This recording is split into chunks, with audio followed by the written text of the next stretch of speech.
ইসির তদন্তে মিলল লাখ টাকার ভোটার। সুনামগঞ্জে ১০৬ জনের বিরুদ্ধে পাওয়া গেছে প্রমাণ।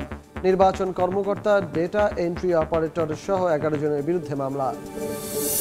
এবং স্থায়ী আমানতের ১৩০০ কোটি টাকা তুলতে নাজেহাল চট্টগ্রাম বন্দর কর্তৃপক্ষ। জমা আছে এস আলমের ৪টি সহ বিভিন্ন ব্যাংকে। চিঠি চালাচালি বৈঠকেও মিলছে না সাড়া।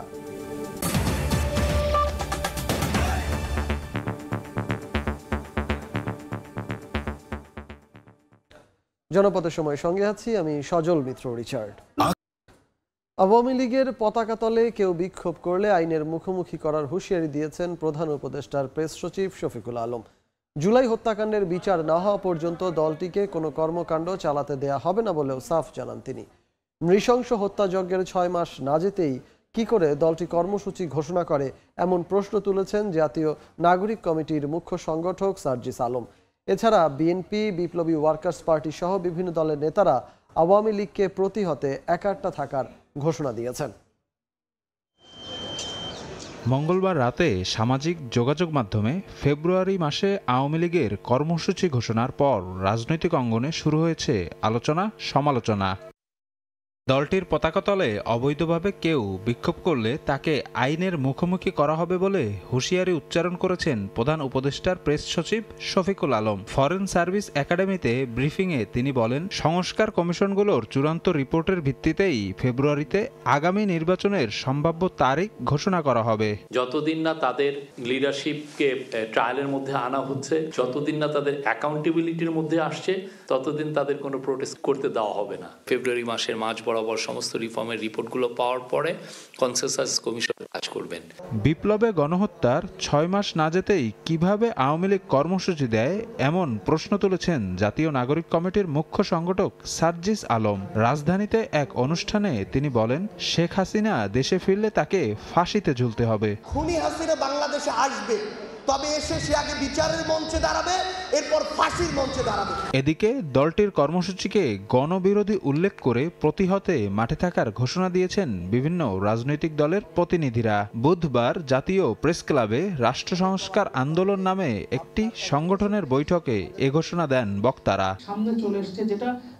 ১৬ বছরের অপকর্মের বিচার না হওয়ায় আওয়ামী লীগ কর্মসূচি ঘোষণার সাহস পেয়েছে বলে মন্তব্য করেন বিপ্লবী ওয়ার্কার্স পার্টির সাধারণ সম্পাদক সাইফুল হক। আর বিএনপি চেয়ারপারসনের উপদেষ্টা জহিরুদ্দিন স্বপন বলেন, আওয়ামী লীগের কর্মসূচি মোকাবেলায় রাজনৈতিক দলগুলোর সঙ্গে জনগণও সজাগ রয়েছে। যাদের বিচার হওয়া দরকার, আইসিটি ট্রাইব্যুনালে যারা এখন বিচারের মুখোমুখি গণহত্যার জন্য ১৬ বছরের যে অপরাধ এই দেশ এবং তার জনগণের বিরুদ্ধে, যে অপরাধের সুনির্দিষ্ট বিচার হওয়া দরকার, তারা আবার ফিরে আসতে চান, এটা এক ধরনের ঔদ্ধত্যের বহিঃপ্রকাশ।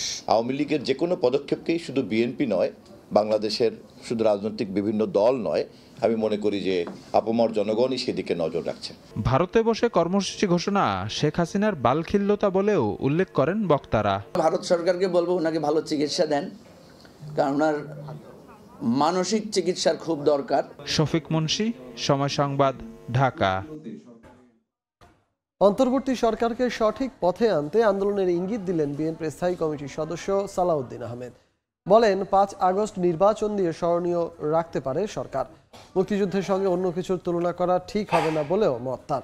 এদিকে বিএনপির বিরুদ্ধে বিভিন্ন মহল ষড়যন্ত্রে লিপ্ত জানিয়ে দলের ভারপ্রাপ্ত চেয়ারম্যান তারেক রহমান নেতাকর্মীদের ঐক্যবদ্ধ থাকার আহ্বান জানিয়েছেন। আগামী জাতীয় নির্বাচন কবে হবে এ নিয়ে আলোচনা যুক্তিতর্ক চলছে রাজনৈতিক মহলে। চলতি বছরের মধ্যেই ভোট আয়োজনের দাবি অনেক রাজনীতিকের। বুধবার জাতীয় প্রেস ক্লাবে বাংলাদেশ জার্নালিস্ট অ্যাসোসিয়েশনের অনুষ্ঠানে যোগ দেন বিএনপির স্থায়ী কমিটির সদস্য সালাউদ্দিন আহমেদ। নির্বাচন বিলম্বের কারণ জনগণের কাছে তুলে ধরার আহ্বান জানিয়ে ৫ আগস্ট স্মরণীয় রাখতে সেদিন জাতীয় ভোট আয়োজনের দাবি জানান তিনি। আমরা যদি এই সরকারকে সফল হতে দিতে চাই, তাহলে সরকারকে গাইড করার জন্য, পরিচালনা করার জন্য আমাদেরকে যথেষ্ট সমালোচনা করতে হবে। এমনকি আমাদেরকে সড়কে আন্দোলনও করতে হতে পারে সরকারকে সঠিক রাস্তায় নিয়ে আসার জন্য। গণহত্যার দায়ে শুধু শেখ হাসিনা নয়, সংগঠন হিসেবে আওয়ামী লীগেরও বিচার দাবি করেন সালাউদ্দিন আহমেদ। নির্বাচিত হওয়ার জন্য যদি বিভিন্ন কৌশলে সরকারের সমস্ত শক্তিকে প্রয়োগ করতে হয়, সেটা ফেসিবাদকে আবার দোষারোপ করে কি লাভ হবে তাহলে? এদিকে ৩১ দফা বাস্তবায়ন ও জনসম্পৃক্ততা নিয়ে খুলনা বিভাগে যশোর, ঝিনাইদহ ও নড়াইল জেলা বিএনপির কর্মশালা অনুষ্ঠানে ভার্চুয়ালি যুক্ত হয়ে বিএনপির ভারপ্রাপ্ত চেয়ারম্যান তারেক রহমান বলেন, জনগণের আস্থা ধরে রাখতে সবচেয়ে বড় দায়িত্ব বিএনপির। আওয়ামী লীগ রাষ্ট্রের প্রতিটি ব্যবস্থাকে ভেঙে চুরে ধ্বংস করে গেছে বলেও মন্তব্য এই শীর্ষ নেতার। বিএনপির বিরুদ্ধে বিভিন্ন মহল বিভিন্নভাবে কিন্তু তৈরি হচ্ছে, প্রোপাগান্ডা ছড়াচ্ছে। এরই মধ্যে আমরা সেগুলো দেখতে পাচ্ছি। প্রোপাগান্ডা ছড়াচ্ছে, শত্রুপক্ষ বলেন বা প্রতিপক্ষ বলেন, সেগুলো তারা করবেই। দেশের সংকটকালীন মুহূর্তে বিএনপি এসে দাঁড়িয়েছে, দেশের মানুষ বিএনপির উপরে আস্থা রেখেছে। প্রতিটি নেতাকর্মীর দায়িত্ব হচ্ছে এই আস্থাকে ধরে রাখা। তারেক রহমান বলেন, ৩১ দফা বাস্তবায়নের মাধ্যমে স্বৈরাচারী সরকারের সব নির্যাতনের প্রতিশোধ নেওয়া হবে। আমি যে প্রশ্নটি এখন কামরুজ্জামান মামুন, সময় সংবাদ, ঢাকা। সুনামগঞ্জের জগন্নাথপুর উপজেলায় ১০৬ জনকে অনিয়মের মাধ্যমে ভোটার করার প্রমাণ পেয়েছে ইসি। এজন্য প্রতি জন থেকে নেওয়া হয়েছে লাখ টাকার বেশি। জালিয়াতির ঘটনায় জগন্নাথপুর থানা নির্বাচন কর্মকর্তা ও ডাটা এন্ট্রি অপারেটরকে প্রধান করে মোট ১১ জনের বিরুদ্ধে মামলা করেছে নির্বাচন কমিশন, যাদের মধ্যে ৯ জন অজ্ঞাত আসামি। এরই মধ্যে নির্বাচন কর্মকর্তা ও ডাটা এন্ট্রি অপারেটরকে গ্রেফতার করেছে পুলিশ। দুপুরে ইসি সচিবালয়ে সংবাদ সম্মেলনে এ তথ্য জানিয়েছেন জাতীয় পরিচয় নিবন্ধন অনুবিভাগের মহাপরিচালক ASM হুমায়ুন কবির। এদিকে এখন পর্যন্ত বাড়িতে গিয়ে ভোটার তালিকায় ১৭,০০,৫৭০ জনের তথ্য সংগ্রহ করা হয়েছে বলে জানান হুমায়ুন কবির। থাম্ব ইমপ্রেশন আরেকজনেরটা দিয়ে ভোটার বানানো হচ্ছে, তারই আলোকে আমরা এই কাজটা করেছি এবং এই ক্ষেত্রে আমরা মনে করছি যে আমরা সঠিকভাবে ওদেরকে ধরতে পেরেছি। আমরা তাদের বিরুদ্ধে মামলা করি, যেটা গতকাল এই মামলাটি দায়ের করা হয়েছে। মামলার আসামি দুজন, একজন হচ্ছে থানা নির্বাচন অফিসার ইটসেলফ, যার নাম মুজিবুর রহমান, এটা হচ্ছে জগন্নাথপুর সুনামগঞ্জ। আর একজন হচ্ছেন জুবায়ের রহমান, উনি ডাটা এন্ট্রি অপারেটর। তা আমরা আশা করি সেই চক্রটা এখন একটু ভাঙা সম্ভব হবে। নয়াদিল্লিতে আসন্ন বিজিবি বিএসএফ মহাপরিচালক পর্যায়ের বৈঠকে গুরুত্ব পাবে সীমান্ত হত্যা বন্ধ, কাঁটাতারের বেড়া ইস্যু। ভারতের সঙ্গে অসম চুক্তি ও বাংলাদেশ নিয়ে অপপ্রচার বন্ধের বিষয়েও হবে আলোচনা। সকালে সচিবালয়ে একথা বলেছেন স্বরাষ্ট্র উপদেষ্টা জাহাঙ্গীর আলম চৌধুরী। বৈঠক শেষে বিজিবি মহাপরিচালক জানান, আলোচনায় বাংলাদেশের স্বার্থ সংশ্লিষ্ট বিষয়ে ভারতকে কোনো ছাড় দেয়া হবে না। নেতৃত্ব দেবেন। সম্মেলন সামনে রেখে বুধবার সকালে সচিবালয়ে ভারতের সঙ্গে আলোচ্য বিষয় নিয়ে স্বরাষ্ট্র উপদেষ্টা জাহাঙ্গীর আলম চৌধুরীর সভাপতিত্বে বৈঠক অনুষ্ঠিত হয়। পরে বিজিবি মহাপরিচালক জানান, ভারতের কাঁটাতারের বেড়া নির্মাণ, সীমান্ত হত্যা সহ বাংলাদেশের স্বার্থ সংশ্লিষ্ট বিষয়ে ভারতকে ছাড় দেওয়া হবে না। চাঁপাইনবাবগঞ্জ আঙ্গরপোতা দহগ্রামের one of the main agenda, border killing one of the main agenda, অন্যান্য রিভার ডিসপিউট যেগুলো ওরা এখন ডিমার্কেশন করছে না, ওগুলো মেইন এজেন্ডা। মোট কথা আমরা যেটা বললেন, কোনো ছাড়। স্বরাষ্ট্র উপদেষ্টা বলেন, দুদেশের শূন্যরেখার ১৫০ গজের মধ্যে নিয়ম মেনে বেড়া নির্মাণ, ভারতের গণমাধ্যমে বাংলাদেশ নিয়ে মিথ্যাচার বন্ধ, অভিন্ন নদীর পানি প্রত্যাহারের ইস্যু আলোচনায় গুরুত্ব পাবে। সাথে একটা চুক্তি আছে, হলো ইটিপি আর একটা হলো এসটিপি। এখানে আমাদের একটু হয়তো আগে যারা চুক্তি করছে ওইটা ইটিপি অবলিগ এসটিপি দিয়ে দিছে, ওটার মধ্যে হওয়া উচিত ছিল শুধু ইটিপি। এটার জন্য হয়তো আমাদের একটা চেঞ্জ, তাদের সাথে হয়তো আমাদের আলোচনা হবে। বিজিবি বিএসএফ মহাপরিচালক পর্যায়ে সম্মেলনে ভারতের সঙ্গে বাংলাদেশের সম্পর্কে আস্থা ফিরিয়ে আনার বিষয়টি সবচেয়ে গুরুত্ব দেওয়া হবে বলেও জানান উপদেষ্টা। এই নদীগুলি প্রসূন আশিস, সময় সংবাদ, ঢাকা। রেলের কর্মচারীরা কর্মবিরতি প্রত্যাহার করায় সারা দেশে ট্রেন চলাচল স্বাভাবিক হয়েছে। ভোরে রাজশাহীগামী ধূমকেতু এক্সপ্রেসের যাত্রার মধ্য দিয়ে সচল হয় ট্রেনের চাকা। অন্যান্য দিনের তুলনায় যাত্রী চাপও ছিল কম, তবে প্রতিটি ট্রেনই স্টেশন ছাড়ছে 1 থেকে 1.5 ঘন্টা দেরিতে। একদিনের মধ্যেই স্বাভাবিক শিডিউলে ফেরার প্রত্যাশার কথা জানান স্টেশন ম্যানেজার। রানিং স্টাফদের কর্মবিরতি প্রত্যাহারের পর বুধবার সকাল থেকে কর্মব্যস্ত হয়ে ওঠে কমলাপুর রেল স্টেশন। যাত্রীদের পদচারণায় ভোর থেকেই মুখর হয় স্টেশন প্রাঙ্গণ, ফিরে যায় সেই আগের চিরচেনা রূপে। এদিন সকাল 7টায় রাজশাহীর ট্রেন ধূমকেতু এক্সপ্রেস ঢাকা ছেড়ে যায়। সচল হয় ট্রেনের চাকা, তবে যাত্রীচাপ কিছুটা কম থাকায় স্বস্তি নিয়েই ট্রেনে ওঠেন সবাই। নানা শঙ্কা কাটিয়ে ট্রেন চলাচল শুরু হওয়ায় স্বস্তির কথা জানান যাত্রীরা। ট্রেন চলতেছে, মানুষের ভোগান্তি কমছে, এখন আবার চালু হয়েছে, এখন মানুষ আরো স্বস্তিতে ফিরেছে। অবশ্যই ভালো লাগতেছে, অনেক ভোগান্তি থেকে আমরা রক্ষা পাইতেছি। তবে এদিন ট্রেনের শিডিউলে কিছুটা হেরফের হয়। সিলেটের ট্রেন পারাবত এক্সপ্রেস 4 ঘন্টার দেরিতে ঢাকা ছাড়ে, আর বাকিগুলো 1.5 থেকে 2 ঘন্টা বিলম্বে যাত্রা করে। এতে কিছুটা ভোগান্তিতে পড়েন যাত্রীরা। যাত্রী পারতেছি এটা শুনে অবশ্যই খুশি, কিন্তু তাও তো ভোগান্তি হয়েছে আমাদের, তাই না? লেট অবশ্যই 1 ঘন্টা লেট। এখন কখন ছাড়বে এখনো কোনো নিশ্চয়তা পাচ্ছি না আর কি। সময় মতো ঢাকায় না পৌঁছাতে পারার কারণে বুধবার বাতিল হয় সিলেটের ট্রেন জয়ন্তিকা ও উত্তরবঙ্গের বুড়িমারি এক্সপ্রেস। স্টেশন ম্যানেজার জানান, ট্রেনের কোচ ও ইঞ্জিন এলোমেলো থাকায় এগুলো গুছিয়ে প্ল্যাটফর্মে দিতে খানিকটা বাড়তি সময় লাগছে। একদিনের মধ্যেই শিডিউলে ফেরার প্রত্যাশার কথা জানান তিনি। ইঞ্জিনগুলো ট্রেনে আসার জন্য কিছু প্রসিডিউর থাকে, এই প্রসিডিউরের কারণে মূলত কিছু লেট হয়েছে। আশা করতেছি 2-1 দিনের ভিতরে শিডিউল রিকভার হবে। একদিন ট্রেন বন্ধ থাকায় শুধু ঢাকার কমলাপুর স্টেশনে লোকসান 1,20,00,000 টাকা বলেও জানান ম্যানেজার।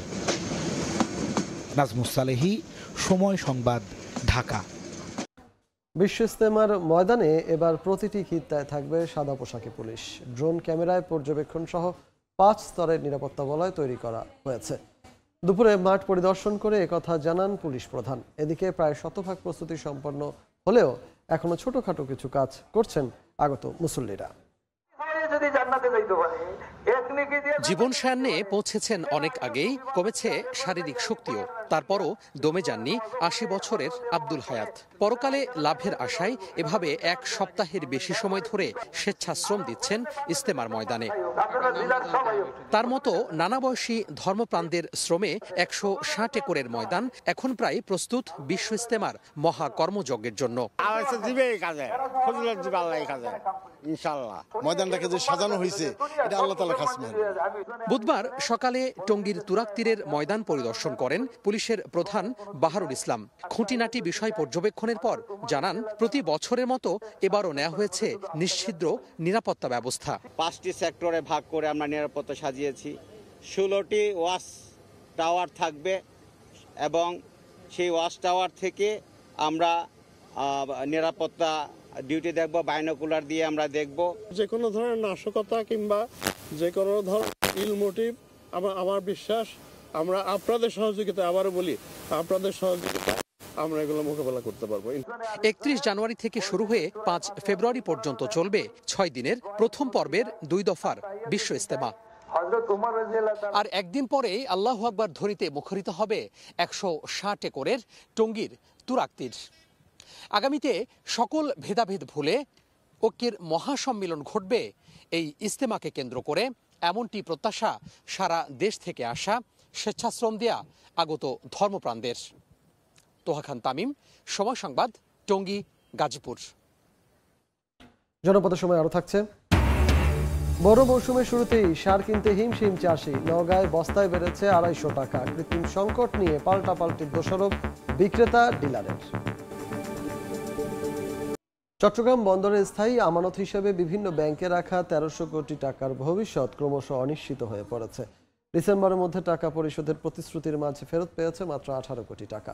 বারবার চিঠি দেওয়া সত্ত্বেও টাকা ফেরতে ব্যাংকগুলোর আশানুরূপ সাড়া না পেয়ে শেষ পর্যন্ত বাংলাদেশ ব্যাংকের দ্বারস্থ হয়েছে চট্টগ্রাম বন্দর। শাখাওয়াত ত্রিপুর ক্যামেরায় বিস্তারিত জানাচ্ছেন কমল দে।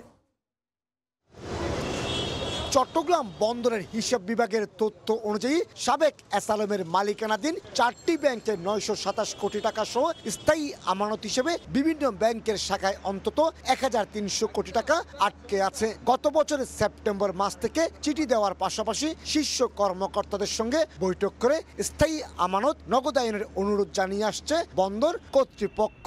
ডিসেম্বরের মধ্যে টাকা পরিশোধের অঙ্গীকার করলো। এখন পর্যন্ত শুধুমাত্র একটি ব্যাংক থেকে 18 কোটি টাকা পাওয়া গেছে। এই অবস্থায় টাকা ফেরত পাওয়ার সহযোগিতা চেয়ে বাংলাদেশ ব্যাংকের গভর্নরের কাছে চিঠি দেওয়া হয়েছে। মূলত তারা টাকাটা দিতে এখন গড়িমসি করছে। বাংলাদেশ ব্যাংক যেহেতু ব্যাংকগুলোর গ্যারান্টার, সেই হিসেবে বাংলাদেশ ব্যাংকের হস্তক্ষেপ আমরা কামনা করেছি। মূলত আমদানি রপ্তানি বাণিজ্যের কন্টেনার পণ্য হ্যান্ডেলিং এর পাশাপাশি বিভিন্ন স্থাপনা ভাড়া দিয়ে বছরে প্রায় 4000 কোটি টাকা আয় করে বন্দর কর্তৃপক্ষ। এর মধ্যে নিজস্ব খরচ মিটিয়ে বছরে অন্তত 1000 কোটি টাকা জমা হিসেবে থাকছে, আর এই টাকা নিয়েই জটিলতা চলছে। তবে এসব দুর্বল ব্যাংকে শত শত কোটি টাকা জামানত হিসাবে রাখা নিয়েও প্রশ্ন উঠেছে। যারা এই ব্যাংকের মালিক ছিলেন তারা অনেক প্রভাবশালী ছিলেন, তাদের প্রভাবে হয়তো রাখা হতে পারে, এরকম ঘটনাও ঘটতে পারে। আতঙ্কিত গ্রাহকেরা একযোগে টাকা তুলে নেওয়ায় ব্যাংকগুলোতে সাময়িক তারল্য সংকট সৃষ্টি হয়েছে। এ নিয়ে ব্যাংকের শাখা ব্যবস্থাপকেরা কোনো মন্তব্য করতে রাজি হননি। ব্যাংকগুলোর টাকা বন্দর কর্তৃপক্ষ কিভাবে পাবে, ফেরত পাবে, সেটা অবশ্যই বাংলাদেশ ব্যাংক নির্ধারণ করবে এবং সে টাকা তারা ফেরত পাবে। বাংলাদেশ ব্যাংক ইতিমধ্যে অনেকগুলো পদক্ষেপ নিয়েছে। ফার্স্ট সিকিউরিটি ইসলামী ব্যাংক এরই মধ্যে 18 কোটি টাকা ফেরত দিয়েছে। এছাড়া আরো 12 কোটি টাকা আগামী মাসে নগদায়ন হওয়ার কথা রয়েছে। কমল দে, সময় সংবাদ, চট্টগ্রাম। দেখছেন জনপদের সময়। বড় মৌসুমের শুরুতেই নওগাঁর বরেন্দ্র এলাকায় সারের সংকট তৈরির অভিযোগ উঠেছে। কৃষক জানান, সরবরাহ কমার অজুহাতে সব ধরনের সারের বস্তা প্রতি 250 টাকা পর্যন্ত দাম বাড়িয়েছে ব্যবসায়ী ও ডিলাররা। তবে কেউ কৃত্রিম সংকট সৃষ্টি করলে ব্যবস্থা নেওয়ার আশ্বাস কৃষি বিভাগের। রকিবুল ইসলামের ছবিতে MR রকির রিপোর্ট। নওগাঁর বরেন্দ্র এলাকার মাঠ জুড়ে ধান রোপণে ব্যস্ত কৃষক। রোপণের শুরুতে জমিতে সার প্রয়োগ করতে হয়, তবে সেই সার কিনতে গিয়ে নাজেহাল চাষি। সরকার প্রতি কেজি এমওপি সারের দাম 20 টাকা, ইউরিয়া 27 টাকা এবং টিএসপির 27 টাকা দাম বেঁধে দেয়। কিন্তু জেলার মাঠ পর্যায়ে সারের কৃত্রিম সংকট তৈরির অভিযোগ উঠেছে। সার কিনতে গেলে দোকানদার বলে যে সার নাই দোকানে, 100 টাকা 200 টাকা বেশি, যার জন্য টাকা বেশি হলে দিচ্ছে। এদিকে সারের দাম বৃদ্ধি নিয়ে পাল্টাপাল্টি অভিযোগ করছেন ডিলার ও খুচরা ব্যবসায়ীরা।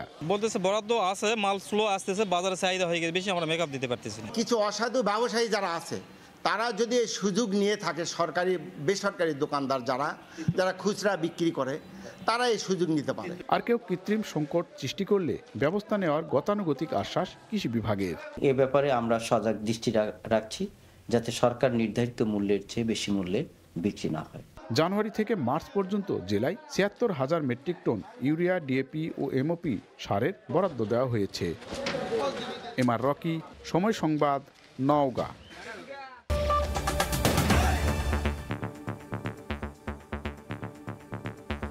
এই ছিল জনপদের সময়। সঙ্গে থাকুন সময়ের।